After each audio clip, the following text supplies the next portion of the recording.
Alors bonjour à tous, aujourd'hui on va faire une petite présentation sur Nosana et son token NOS, qui est l'outsider des GPU. On a Gloria, Render, AKT et ici Nosana qui est le petit dernier. Donc je pense qu'il représente une belle opportunité d'investissement car comme on va voir il est sur le point de se déployer et on va vulgariser tout ça. C'est parti.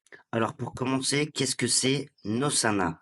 C'est un réseau décentralisé basé sur Solana qui permet de partager de la puissance de calcul des GPU. Leur token existe depuis 3 ans. Il a 52 000 holders, donc autant dire qu'il commence à être bien installé. Le NOS a atteint un market cap de 235 millions et a émis pour le moment environ 50% de ces tokens. Donc ce serait peut-être le petit point à noter, mais ça me paraît pas déconnant avec la position qu'ils ont. Donc le concept, il est très simple, hein, c'est que avec un simple ordinateur, tu peux mettre à disposition ta puissance de calcul de ta carte graphique, ou si, imaginons une entreprise a des GPU inutilisés, il peut aussi les mettre au service de cette marketplace.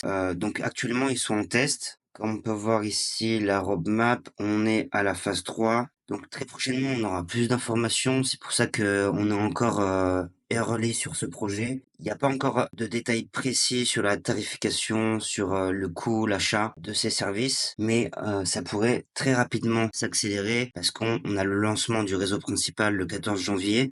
Donc c'est dans à peine 40 jours. On a des points importants qui vont se passer sur cette dernière étape, notamment un déploiement commercial à grande échelle. Là, on a des points techniques importants et tout simplement les dernières étapes de mise en marche. Quelques données concernant les conditions de mise en service. Faut quand même des bonnes cartes graphiques, sinon ça sert pas à grand chose de le faire avec un simple Mac ou un ordinateur portable pas assez puissant. Et concernant leur communication, je la trouve très fun. Ils sont un peu sur tous les événements IA, blockchain. Et notamment ici, on voit qu'il y a quelques jours, ils organisaient un tournoi de poker. Donc c'est assez fun, je trouve. On peut voir qu'ils essaient de créer un peu un lien de confiance, de proximité avec leur communauté. Vous pouvez rencontrer des dirigeants. Donc je trouve ça assez sympa. Ils étaient évidemment présents au World Summit IA avec des jeux concours. On voit qu'ils faisaient gagner un vaisseau Lego. Donc voilà, c'est assez sympa la communication. Ils sont un peu dans l'air du temps. Ça va très bien avec leur direction artistique. Donc c'est un bon point pour eux.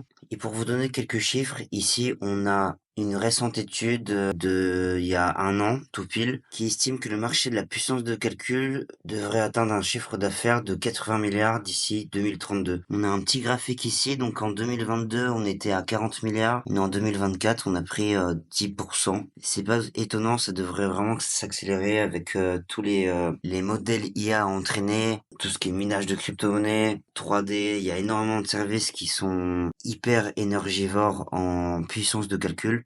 Donc si un projet comme Nosana arrive à capter une part de ces parts de marché, ça peut aller très vite, hein. On va faire un petit tour rapide sur les concurrents. On a Render qui est à 5 milliards et pas loin de 7 milliards en full dilué. Et ici, Akash Network qui est autour de 1 milliard et pas loin de 2 milliards en full dilué. Et Gloria, un concurrent assez similaire, qui est à 40 milliards et presque 200 milliards en full dilué. Donc la token mix, elle est pas vraiment incroyable sur Gloria. Et ce qui fait que Nosana représente une belle opportunité d'investissement. La token mix est bien plus propre. Et si vous voulez l'acheter, moi je l'achète sur Binx. Je vous mets un lien en description. Si jamais vous avez pas de compte, ça vous permettra de gagner des réductions sur vos frais de trading et d'investissement. Et ça me permet, moi, de faire vivre cette petite chaîne YouTube. Donc voilà pour la petite présentation. C'était César Crypto. Ciao.